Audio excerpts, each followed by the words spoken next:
Saya sudah percayalah bahwa bangsa ini bangsa yang optimis. Tadi Ibu Menteri bilang hasbunallah ni'mal wakil, bahwa pada akhirnya kita akan kembali kepada kekuatan Allah Subhanahu wa taala. Sebelum kita cerita Isra Mi'raj dan inspirasi dari Isra Mi'raj, saya akan memberi analogi ya. Analogi ini akan menolong secara ilmu tauhid, ilmu mengesahkan Allah Subhanahu wa taala. Dan ini menjadi pokok ya dalam pengajaran tauhid. Ini mohon maaf kalau terpaksa saya ngaji model dulu lah, model pesantren ya. Tapi tanpa ngurangi rasa hormat, tanpa ngurangi rasa empati, rasa takdim saya. Teman-teman yang saya hormati semua, karena di sini banyak santri-santri muda. Hubungan kita dengan Allah Subhanahu wa taala yang serba kuasa, yang maha kuasa, yang serba bisa. Tadi dikatakan Bu Menteri bisa apa saja kun fayakun, kalau Allah sudah mentitahkan pasti terjadi. Itu kira-kira seperti ini. Saya ini bawa cincin dari besi mungkin, atau dari apa itu, ya besi lah atau perak. Yang jelas tidak emas ini, karena saya cowok. Yang jelas tidak emas. Saya bawa kertas. Kalau Anda saya tanya, kertas ini sama cincin kuat mana? Pasti akan menjawab kuat cincin, karena materinya dari besi. Jawaban itu benar, tapi harus ditambahkan secara materi itu kuat cincin ketimbang kertas. Tapi Anda salah, harusnya menjawab ya terserah Gus Bahak, karena yang megang itu Gus Bahak. Karena bisa saja saya punya rencana menghancurkan cincin ini, sementara saya punya rencana mengabadikan kertas ini. Kira-kira gitu hubungan manusia dan Allah Subhanahu wa taala. Jadi hal yang kita kira abadi karena materinya kuat, ternyata Allah punya rencana menghancurkan. Sementara yang kita kira lemah atau rentan atau apalah, ternyata Allah punya rencana mengabadikan.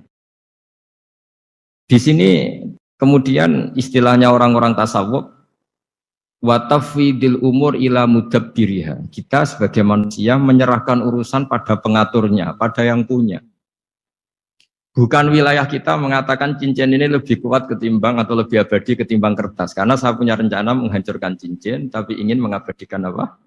Kertas.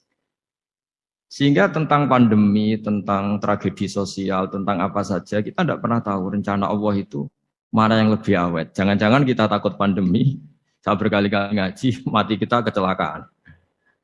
Jangan-jangan takut kecelakaan, mati kita karena ngelindur, tiru kebablasan, nggak bangun. Kita takut mati ngelindur, mati kecelakaan, jangan-jangan mati kita karena likuifaksi, karena gempa atau karena tsunami. Nah, hal-hal seperti ini yang terus menjadikan kita bilang dan berkeyakinan hasbunallah wa ni'mal wakil. Hanya Allah yang tahu dan semua urusan mencukupi kita hanya Allah.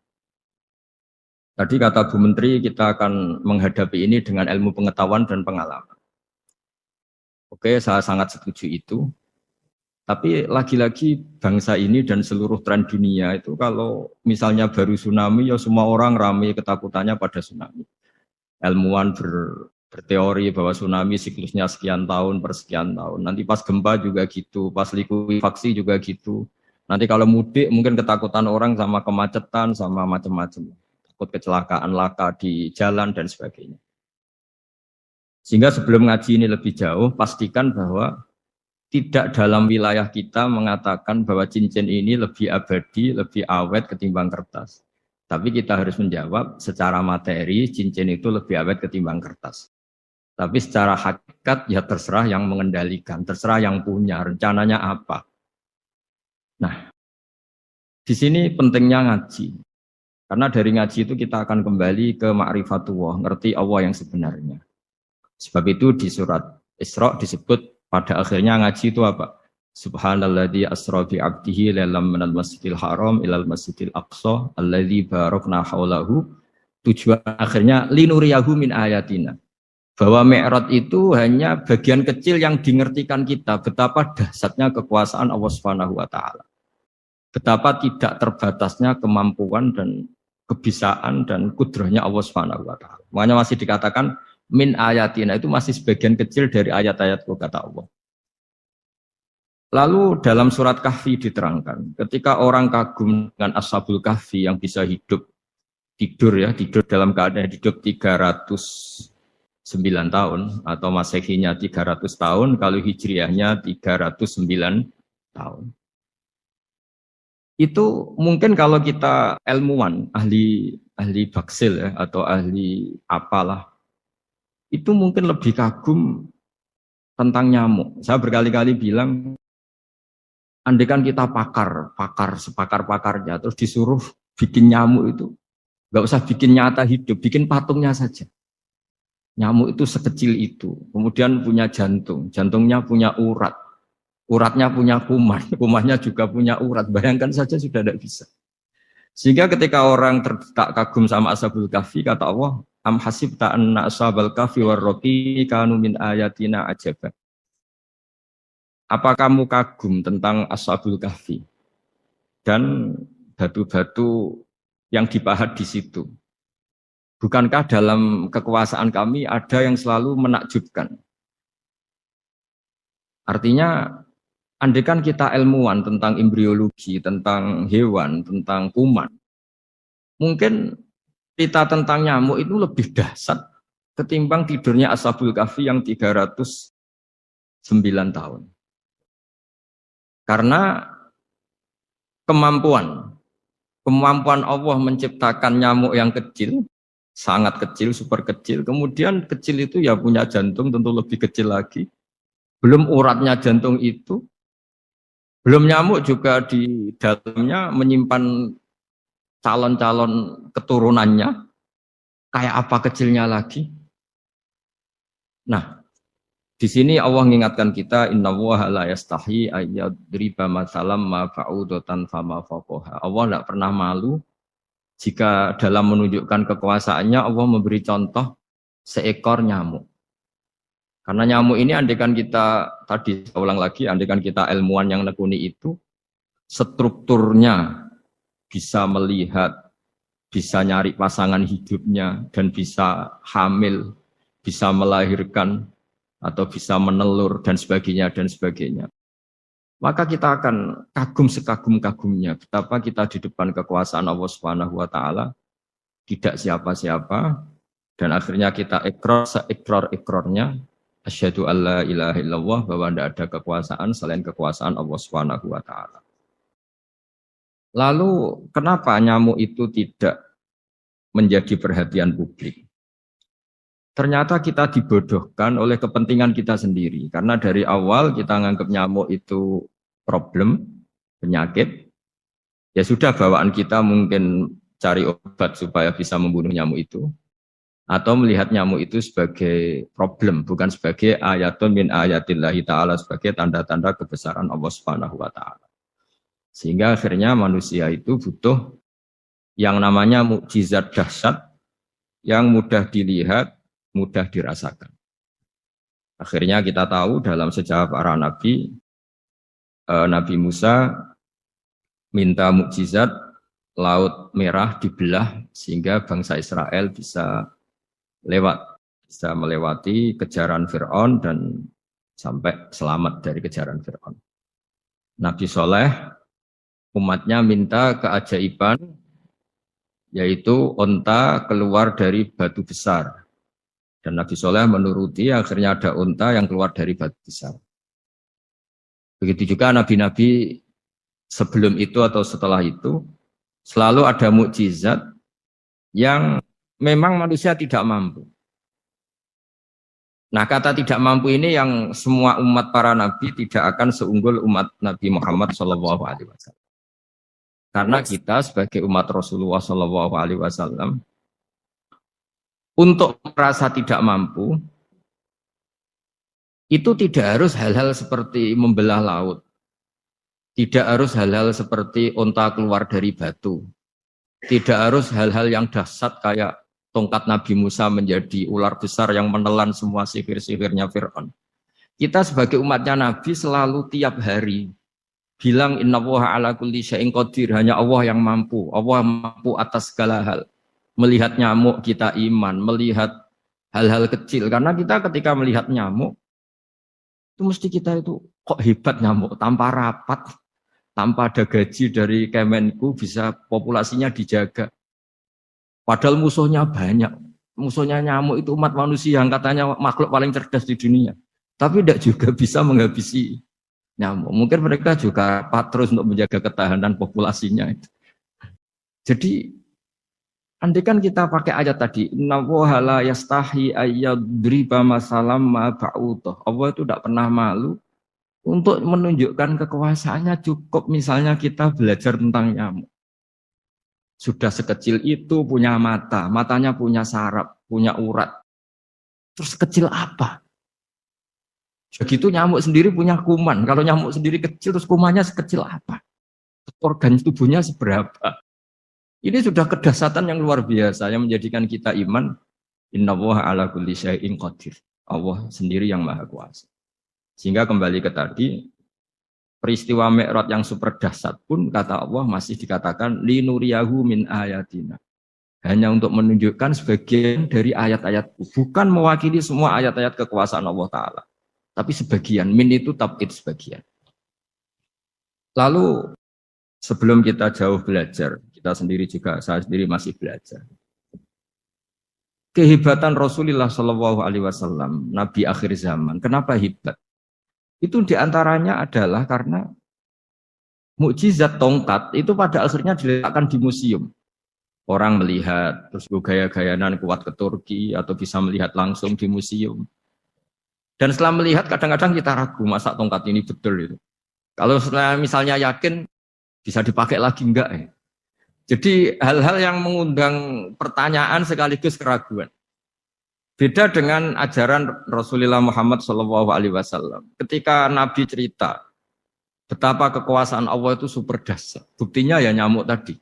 Kayak apa susahnya bikin nyamuk. Sudah kecil, punya organ tubuh tentu lebih kecil, punya urat lebih kecil lagi, punya kuman yang lebih kecil lagi, dan kuman itu juga punya organ tubuh lebih kecil lagi. Itu mbok kamu tidak usah ke Turki, kamu hidup di kampung, di pedalaman, sudah menyaksikan Anallaha ala kulli syai'in qadir, bahwa Allah itu maha kuasa. Nah, ngaji bareng ya, ngaji seperti ini. Saya termasuk kiai yang selalu berkampanye supaya orang ikrar seikrar-ikrarnya bahwa kita ini di tangan Allah Subhanahu wa taala. Saya kemarin-kemarin ngaji sama orang-orang Grab, juga barusan 3 hari yang lalu, 4 hari yang lalu ngaji sama teman-teman disabel atau difabel. Karena mereka kalau dibahasakan disabel nggak mau, tapi komunitas internasional minta dis pakai bahasa S, tapi kita di Indonesia pakai difabel. Akhirnya kita tahu, ternyata orang yang kita kira menderita karena fisiknya, ternyata kadang lebih bahagia. Karena Allah bisa mengalihkan pikiran untuk positif. Saya berkali-kali guyon di depan para tamu. Saya pernah punya tamu itu perempuan nggak cantik miskin lagi. Ini nyata ini, Gus doakan supaya suami saya kaya. Terus saya bilang, memangnya kalau sudah kaya ngapain itu? Ya paling tidak rumah saya diganti, mobil saya diganti. Tapi nanti akhirnya ngevaluasi Anda juga ingin diganti. Karena setelah rumahnya mewah, pakai mobil mewah, pasti yang dievaluasi bukan rumah dan mobil, tapi Anda. Kok nggak pas sih wajah gini di rumah saya gitu. Kok nggak pas wajah gini di mobil mewah. Akhirnya ibu-ibu tadi sudah Gus nggak jadi. Jadi mungkin barokahnya pandemi itu nanti Ibu Menteri itu jadi kelihatan hebat karena ada pandemi kok Indonesia bertahan. Tapi kalau nggak ada pandemi kan ya biasa aja, memang normal. Kiai juga gitu, diuji santri yang kadang beli, umat yang nggak jelas. Itu memang ujiannya. Kalau nggak ada ujian ya nggak keren. Kayak ya biasa aja lah kita adepin, ya kita tadi kata Bu Menteri ya kita ikhtiar dan berdoa. Lalu saya ulang lagi. Jadi logika itu bisa pakai analogi. Analoginya tadi, salah Anda kalau mengatakan cincin ini lebih kuat ketimbang kertas. Yang benar adalah secara materi ini lebih kuat ketimbang kertas. Tapi soal nanti kekuatannya sampai kapan terserah yang punya. Bisa saja saya punya rencana besok ini saya luluhkan, saya hancurkan. Yang ini saya simpan. Kayak apa dulu dinosaurus itu kuatnya kayak apa? Habis. Ayam yang selemah itu sampai sekarang masih ada. Karena Allah menghendaki dinosaurus diakhiri, sementara ayam tidak. Kayak apa nyamuk itu yang musuhnya orang seluruh dunia. Ditemukan apa, mulai begon apa, tapi sampai sekarang bertahan. Apa kita perlu konsultasi sama nyamuk gimana ini kok bisa bertahan, resepnya apa? Gitu. Karena Allah menghendaki itu ya apa, disisakan masih. Nah, kemudian kenapa ada peristiwa Isra Mi'raj? Saya termasuk orang yang sering menulis tentang fikih sholat, tapi nulis saya untuk diri saya sendiri tak pakai ngaji. Tidak saya bukukan, memang saya sengaja karena ribet biasanya penerbit itu. Terus bicara royalti apa, kita kan mulai kecil dilatih ikhlas, jadi kalau komersial itu jadi bingung. Karena tidak biasa komersial, jadi kalau diajak komersial itu malah jadi bingung. Nabi ketika Mi'raj, ini yang jarang dikaji. Sebetulnya kalimat-kalimat dalam sholat, pertama Rasulullah Muhammad SAW ketemu Allah, itu Nabi maju. Maju ini Jibril sebenarnya mau ikut, karena Nabi bilang, ya Jibril jangan tinggalkan saya sendiri. Terus kata malaikat Jibril, sudah makam saya sampai sini, kelas saya sampai sini aja. Enggak, kamu harus nemani saya. Ketika memaksa nemanin, beliau tidak kuat. Di beberapa rawat jelaskan sampai beliau pingsan, sampai beliau tidak sadar. Akhirnya terus ada ayat wa ma minna illa lahu maqamun ma'lum. Kita punya kelas tertentu yang enggak levelnya sampai sadar. Akhirnya Nabi masuk wilayah itu, area itu. Dan Nabi ngendikan at-tahiyatul mubarakatus sholawatut thayyibatulillah. Kira-kira maknanya semua kehormatan, semua kebaikan, semua yang bersembah suci itu milik Allah Ta'ala. Lalu Allah menjawab, Assalamu alayka ayyuhan nabiyyu wa rahmatullahi wa barakatuh. Bahwa kamu Muhammad mendapat salam dari saya, mendapat semua kehormatan, semua keselamatan. Kemudian Nabi itu karena sebagai hamba yang tidak egois, tidak ingin kalau nikmat dirasakan sendiri, tidak ingin kalau sedang senang beliau sendiri yang merasakan, beliau ngendikan Assalamu alayna wa ala ibadillahi sholihin. Ya Allah tolong bahwa status selamat itu tidak hanya milik saya, tapi milik siapa saja yang soleh. Soleh itu ya sesuai kelas masing-masing. Setelah itu para malaikat melihat kebaikan Nabi yang seperti ini, melihat mentalnya atau keinginannya yang luar biasa untuk baik kepada semua orang, wa ala ibadillahi sholihin. Terus malaikat saat itu rame-rame bersaksi asyhadu alla ilaha illallah wa asyhadu anna muhammadar rasulullah. Catatannya apa di sini? Bahwa ternyata kesaksian tentang syahadat itu dimulai rasa tidak egois. Merasa bahwa rahmat ini harus dirasakan semua orang.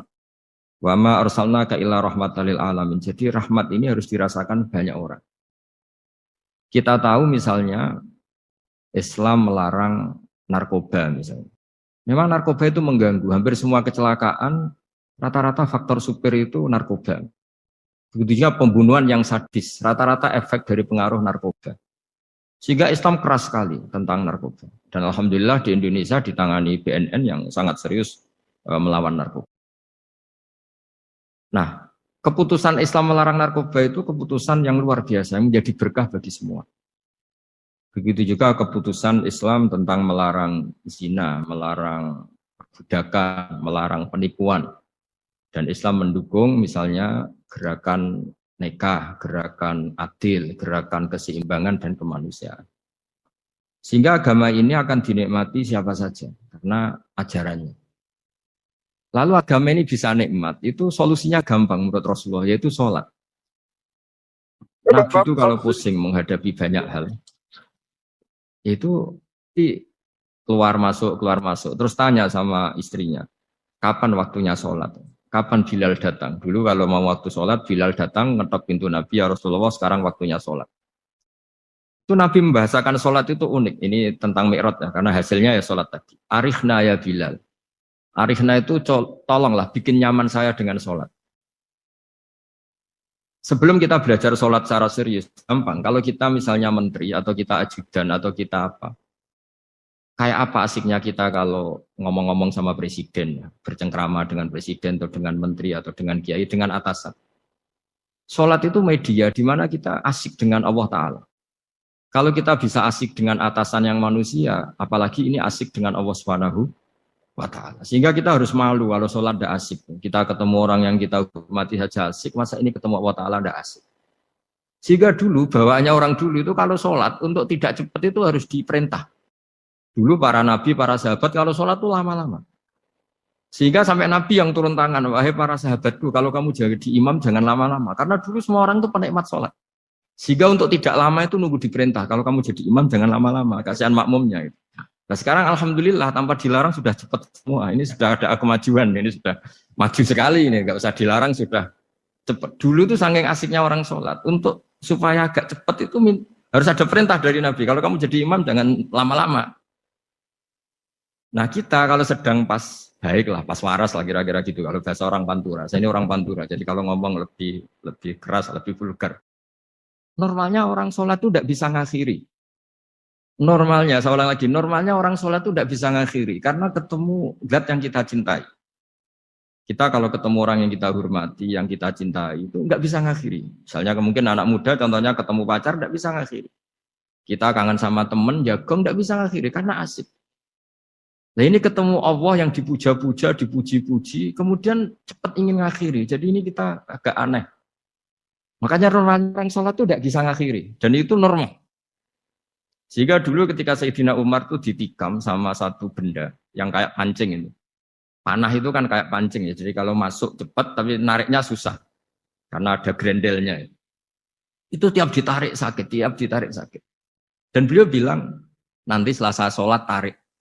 Beliau sholat, nyaman, ditarik itu enggak gerak sama sekali. Karena dia sudah istighraq billah, sudah nyaman dengan Allah sehingga ditarik itu enggak keras.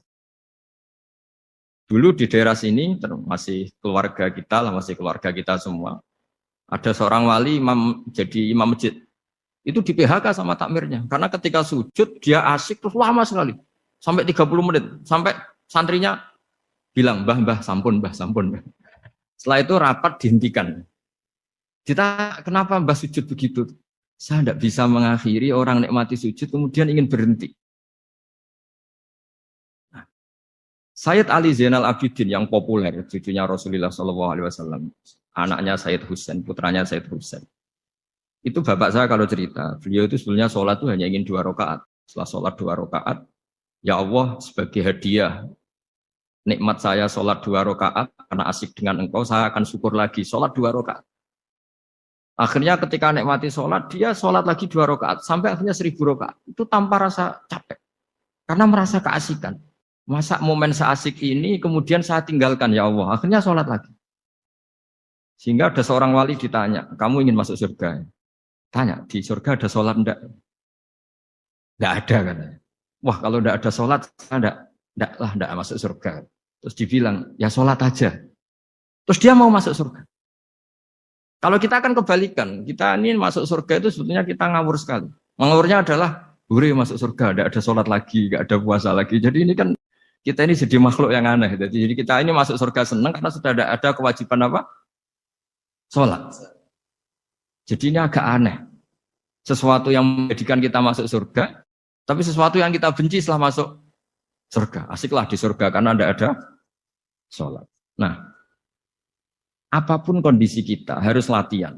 Harus latihan kita entah seberapa kadarnya ingin niru Rasulullah SAW ketika ngendikan wa qurratu aini fi sholat. Nyamanku, hatiku tentram kalau saya pas sholat. Sehingga tadi sudah saya katakan tadi. Dulu itu untuk menghentikan sholat itu susah. Sampai Rasulullah sendiri yang merintahkan, hei para imam kalau sholat jangan lama-lama.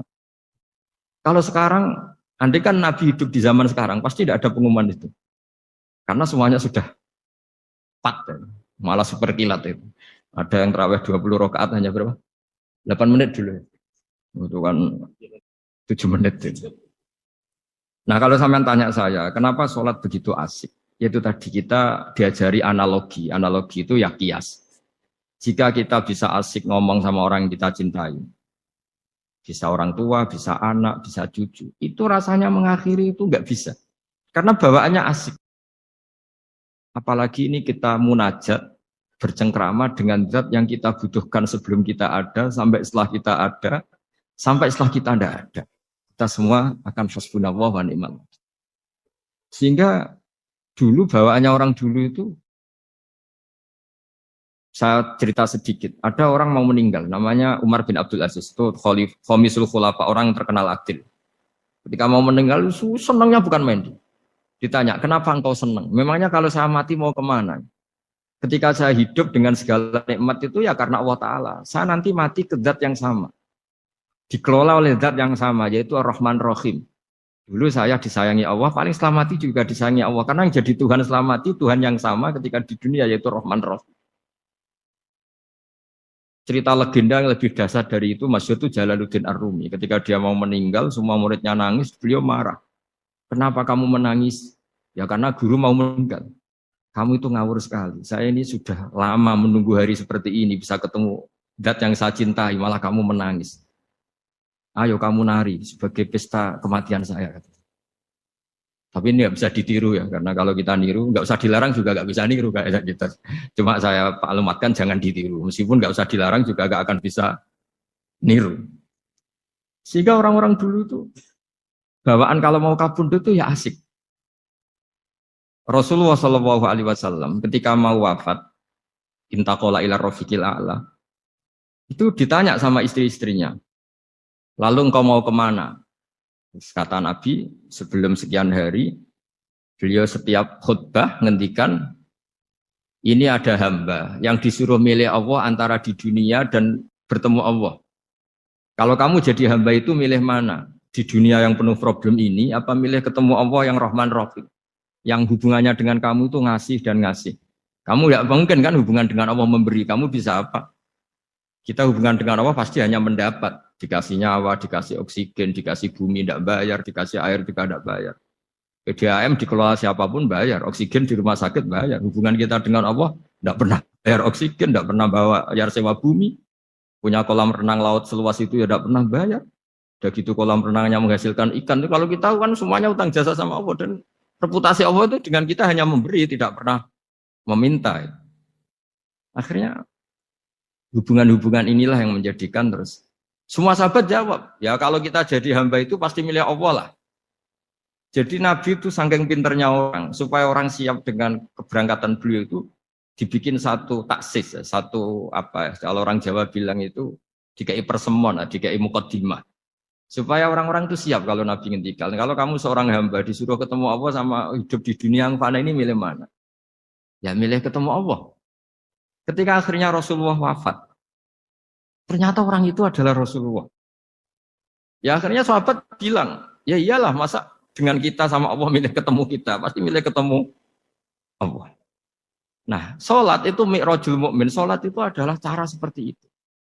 Kita manja dengan Allah meskipun dengan segala problem ketika itidal kita tetap memaklumatkan Rabbana lakal hamdu mil'us samawati wa mil'ul ardi wa mil'u ma syi'ta min syai'in ba'du. Engkau zat yang selalu layak dipuji di langit maupun di bumi.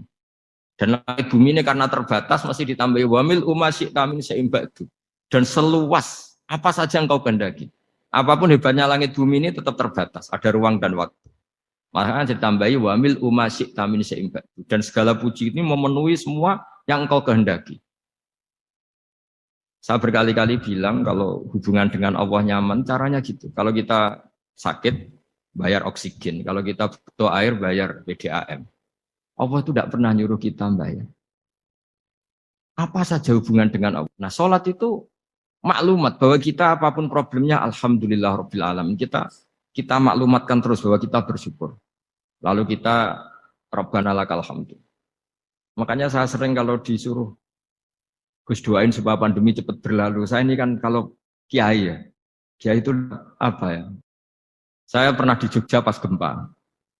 Ya orang-orang ya susah. Saya ini caranya susah saja sampai tidak tahu karena bukan karena sombong ya, karena ya mau apa gitu.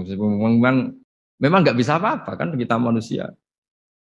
Jadi saya mohon sholat ini jadi media yang luar biasa. Jadi di antara makalah Imam Syafi'i paling terkenal itu fasihan idama kana fi dzikri rabbih wa fi ma siwahu kana fin nasi ajama.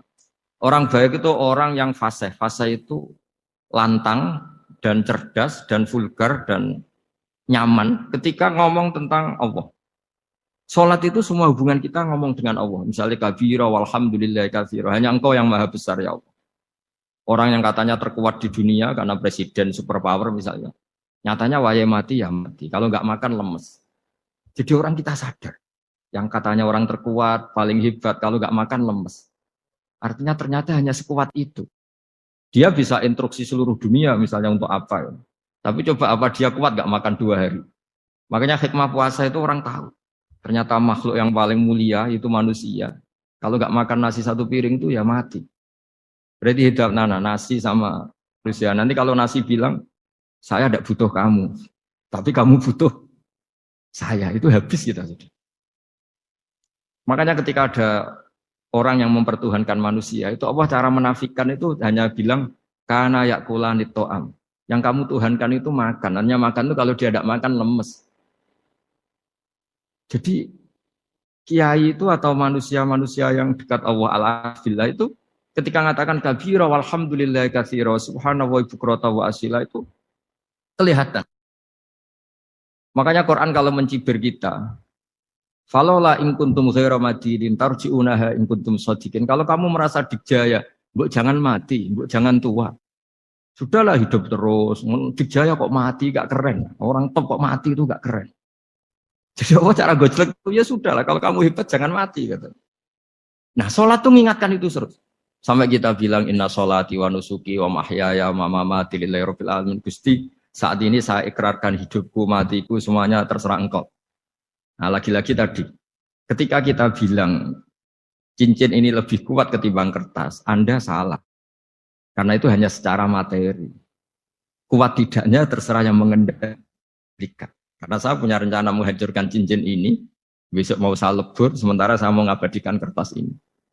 Nah, disinilah terus kita diajari misalnya di surat Yasin yang populer, Allah itu siapa? Allah itu subhanalladzi biyadihi malakutu kulli syai'in, yang mengendalikan semua sesuatu. Makanya sholat itu menjadi penting. Saya sendiri termasuk orang yang jarang imam ya, saya selalu jadi makmum. Jadi andaikan Mas Zakaria di sini saya juga makmum. Cuma keren saya kayaknya meskipun saya makmum. Karena saya kalau makmum itu bisa ingat Allah terus. Kalau imam itu enggak jaga image. Karena malu kan. Misalnya di masjid kementerian terus sholatnya kok cepet nanti dikira enggak ustadz betulan itu. Kalau ulama ternyata banyak urusan jadi banyak berpikir gitu.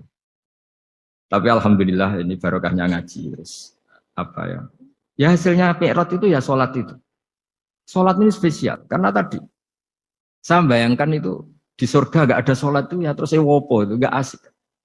Itu kalau Imam Ghazali itu membarter kita itu begini. Kalau kamu bangga di kasrotin nisa pasangan kamu banyak itu ayat lebih kuat ketimbang Anda karena 1 hari 1 jam bisa berapa kali. Kalau Anda bangga bisa makan itu kerbau itu makannya lebih. Kalau Anda bangga atas pengaruh itu tawon itu, ratu tawon itu pengaruhnya lebih besar ketimbang Anda. Dia diam di rumah tapi anak buahnya loyalnya kayak gitu. Artinya kalau manusia bangga itu apa? Ya dengan sholat tadi. Ini karena satu ibadah yang enggak tertandingi oleh makhluk yang lain. Apalagi dalam sholat itu ada semua gerakan yang mewakili semua ibadahnya malaikat. Malaikat itu ada yang ibadahnya berdiri terus. Ada yang rukuk terus. Ada yang sujud terus. Dan sholat itu mewakili semua itu. Juga mewakili sosial, karena setelah sholat kita bilang Assalamualaikum warahmatullahi wabarakatuh. Bahwa keselamatan ada di kanan dan kiri. Nah, oke ya, itu sakralnya Mi'raj. Tapi di balik Mi'raj itu ada hal-hal yang manusiawi. Dan ini yang terjadi di dunia. Ketika Rasulullah melangkai makamnya Nabi Musa, makam itu status, ranking lah kalau dalam bahasa Indonesia itu. Kalau bahasa Indonesia itu ribet, makam itu kuburan. Makanya orang Indonesia sering tanya saya, Gus, makamnya Nabi Ibrahim kok batu? Makam yang dekat Ka'bah itu bukan makam dengan makna kuburan, itu tempat yang dipakai Nabi Ibrahim membangun apa? Ka'bah. Cara Jawa pancatan itu. Nabi Musa itu gak terima, komplain sama Allah. Ya Allah, ini lebih junior ketimbang saya. Kenapa makamnya melangkai saya? Ini tidak fair. Jadi di mana-mana manusia itu kalau disaling junior itu ya tidak terima. Ya ada manusianya. Terus ditanya sama malaikat Jibril, kenapa kamu gak terima? Ini orang Israel, kadung ngira saya ini nabi paling top. Ini kalau sampai konangan saya kalah sama Muhammad tuh malu saya kata. Jadi artinya ya ada sisi manusia. Itu ada kitabnya. Terus, ya tapi memang Nabi Muhammad lebih top ketimbang kamu. Memang dia nabi pilihan, Sayyidul Awalin wal Akhirin.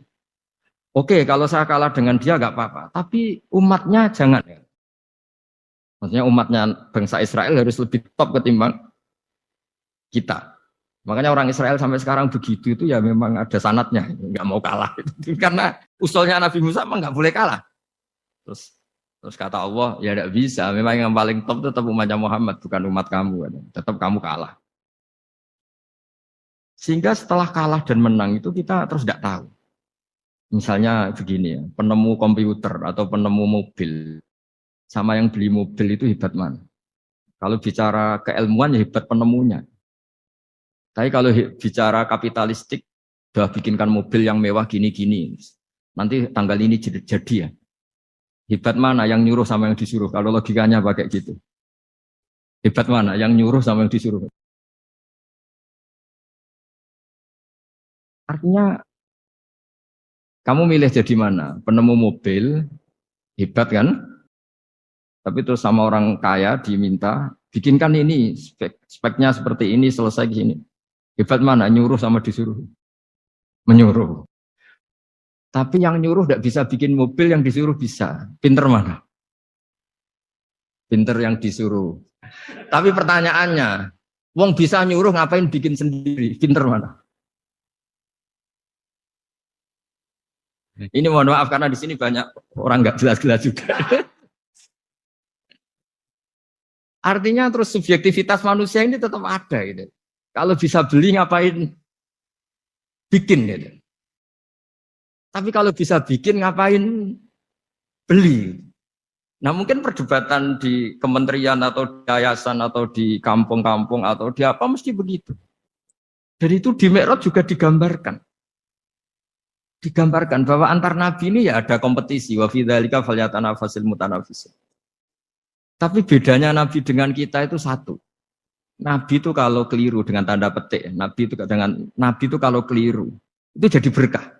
Itu bedanya kita. Kalau kita keliru kan keliru betul. Kalau nabi itu tidak kelirunya itu jadi berkah. Ini saya punya dua contoh kalau boleh dibahasakan ya, kekeliruan nabi atau dengan tanda kutip kekeliruan nabi. Tapi saya ulang lagi dengan tanda kutip. Nabi Musa itu ketika Nabi Muhammad ditanya, kenapa kamu dipanggil jauh-jauh? Disuruh sholat 50 rakaat. Nabi Ibrahim nggak komplain, karena beliau Nabi yang baik. Semua Nabi nggak komplain, kecuali Nabi Musa. Kata Nabi Musa, jangan Muhammad, kebanyakan itu. Bilang ke Allah supaya di diskon. Katanya. Nabi kembali sama Allah, ya sudah tak kurangi 5. Turun lagi, masih berapa? 45. Masih kurang. Itu sampai 9 kali, akhirnya terkurangi berapa? 45 rakaat. Itu Nabi Musa masih bilang, udah minta lagi keringanan. Itu kalau diruti nggak jadi sholat kan? Kalau satu lagi kan masih terus hilang itu kewajiban sholat. Nah, Nabi Musa sebetulnya itu bukan karena kasihan kita, bukan dia nggak empati dengan kita. Beliau nggak empati sama kita, tapi gara-gara Muhammad, umatku yang lebih kuat, lebih ganteng aja nggak mampu melakukan sholat 50 rakaat, apalagi umatmu. Dia memang orang Israel kan ganteng-ganteng, kuat-kuat, jadi dia pede. Umatku yang lebih keren, lebih ganteng saja gak kuat, apalagi umatmu. Jadi sebetulnya dia minta keringanan itu karena corong Jawa ngeprekno kita, menyepelekan kita bahwa makanya saya ingin memberitahu Nabi Musa kalau ada umatnya Rasulullah yang namanya Sayyid Ali Zainal Abidin yang satu hari sholat 1000 rakaat. Jadi nanti kalau ketemu Nabi Musa, ini 50 aja, ini kuatnya malah 1000. Nah akhirnya, tapi barokahnya Nabi Musa yang sentimen ini, sholat gak jadi 50, tapi 5. Itu bedanya Nabi sama kita. Ada contoh yang lebih ekstrim, kelirunya Nabi itu Nabi Yunus. Nabi Yunus, tapi keliru yang barokah, saya ulang lagi. Nabi Yunus itu memaklumatkan ke masyarakatnya, nanti itu kalau kamu tidak nurut sama saya ada adab. Anggap saja adab itu hari Kamis. Besok hari apa ini? Besok hari Kamis ya? Besok hari apa? Lupa hari ya. Rebu apa Kamis?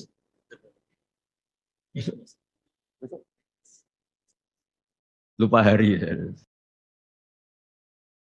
Kata Nabi Yunus, 3 hari lagi akan ada azab. Tapi kurang 2 hari, kurang sehari umatnya masih dalam kemungkaran, dalam kemaksiatan, masih hura-hura. Akhirnya Nabi Yunus bilang, sudah ini tinggal sehari itu mau ada azab. Tapi mereka tetap hura-hura. Akhirnya Nabi Yunus itu coro Jawa itu minggat. Memang bahasa Arabnya abako itu pergi yang tidak pamit. Itu kalau kamu cari di kamus, abaqo itu maknanya itu minggat, pergi yang tidak pamit. Sama Allah dibahasakan abaqo. Oh, wong ra bener kabeh, udahlah tak tinggalkan. Setelah ditinggalkan, Nabi Musa disalahkan sama Allah. Kamu itu Nabi tidak diperintah hijrah kok. Hijrah. Syaratnya Nabi kan mengambil keputusan apa saja berdasar wahyu. Tapi tanpa ada perintah wahyu, dia tetap keluar dari kampungnya itu. Keluar sama Allah disalahkan. Wong Nabi kok minggat. Akhirnya ketika dia di kapal, di perahu itu, dulu itu ada mitos, kalau ada perahu mau tenggelam pasti ada yang minggat, diundi. Sampai 3 kali yang keluar dia, akhirnya tahu diri nyemplung. Nyemplung terus ditelan ikan nun. Pokoknya ikan besar lah. Diberi sanksi sama Allah, karena dia Nabi kok melanggar, diberi sanksi ditelan ikan nun. Telan ikan nun karena beliau seorang Nabi, perutnya ikan itu jadi masjid, dia baca tasbih terus. Tapi barokahnya dia minggat tadi, asbaqo. Akhirnya 1 hari itu mau ada azab besar itu orang-orang nginceng rumahnya dia. Diinceng. Kalau betul ada azab, pasti orang ini lari. Masa ada azab dia di sini? Diinceng ternyata nggak ada. Wah berarti benar ini ada azab. Buktinya dia nggak ada. Jadi unik. Akhirnya dicinceng nggak ada terus dia, wah berarti ada azab betul. Hari itu masyarakatnya tobat semua karena, ini ada azab betul. Buktinya Nabi Yunus sudah lari, berarti dia tidak ingin kena. Padahal dia lari itu karena mangkel punya umat yang nggak nurut tadi. Wah sudah. Setelah sekian hari dia cari-cari kabar. Umatku itu kena azab enggak? Ternyata berita yang masuk dulu tidak ada medsos, tidak ada WA. Dulu itu enggak ada itu. Dengar kabar kalau umatnya tuh enggak kena azab karena 1 hari sebelum ada azab tobat semua. Terus dia enggak berani pulang. Karena ada hukum sosial di sana, kalau ada orang bohong hukumnya dibunuh. Berarti terus beliau berpikir, saya tidak bohong, katanya ada azab kok. Masyarakat saya baik-baik. Waktunya setiap ketemu kaumnya dia lari karena takut dibunuh. Ternyata kaumnya sudah iman semua, mau ngejar dia dijadikan imam. Akhirnya, oh iya ya. Jadi itu bedanya Nabi sama ndak. Jadi Nabi itu kalau keliru, kelirunya itu barokah. Makanya kita tidak usah ikut keliru, karena keliru kita ini pasti tidak barokah. Itu musibah. Jadi dulu ceritanya Anteng juga gitu. Yang namanya istri 2 itu kan cemburu. Pertama Nabi Ibrahim punya istri namanya Sarah. Terus lama-lama karena belum punya anak, terus sama Sarah sendiri yang nyuruh supaya nikahi Hajar. Setelah punya anak cemburu. Kata Sarah, pokoknya saya nggak terima kalau kamu nggak ngelukai Hajar. Mulai dulu lelaki itu sudah pinter ngotak-ngatik. Kalau dilukai pipinya nanti tidak cantik. Apa ya? Yang penting ngelukai tapi tetap cantik. Terus ada anting itu. Anting itu dulu ceritanya itu dilukai tapi tambah cantik. Nabi Ibrahim akhirnya melukai. Seneng Sarah karena sudah dilukai. Ternyata barokahnya dilukai itu jadi anting yang mempercantik perempuan. Padahal melukai istri itu kan tidak boleh. Tapi ini Nabi. Ada saja cara yang dipilihkan Allah untuk ya tadi. Keliru saja barokah. Itu bedanya Nabi sama kita. Makanya disebut mimbabi hasanatil abrar sayyatul muqarrabin. Jadi Nabi sama seperti Nabi Adam. Nabi Adam itu dilarang Allah nggak boleh makan khuldi. Akhirnya makan terus harus hidup di dunia terus jadi dunia seperti ini. Tapi itu menjadikan harapan seluruh dunia bahwa Allah itu maha baik. Ketika ada yang diberi sanksi tetap diminta tobat dan dianjurkan tobat. Dan Allah berjanji setiap yang tobat pasti diterima. Sehingga terus kita sampai sekarang nggak pernah putus asa karena sudah diberi contoh bahwa bapak kita yang pernah salah dijanjikan tobat dan Allah pasti menerima tobat. Jadi ini bedanya kita dengan Nabi. Jadi semoga lewat pengajian ini atau ngaji bareng ini kita tahu kalau kita ahli astronomi atau ahli meteorik mungkin takut kita kejatuhan meteor. Kalau ahli gempa mungkin takut lempengan kita gini terus gempa. Kalau ahli tsunami takutnya tsunami. Kalau ahli sosial takut chaos. Mungkin yang ahli perbankan takut ras. Jadi kalau nuruti takut ya takut lah. Tapi cobalah kita iman lagi. Tadi kata Bu Menteri sudahlah punya hasbunallah wa ni'mal wakil ya sudah Indonesia pasti akan baik-baik saja dan kita akan selalu berharap dengan kecerdasan dengan ikhtiar. Tapi kita akan selalu berdoa kepada Allah Subhanahu wa taala. Saya kira demikian dan mohon maaf, monggo berdoa bareng-bareng.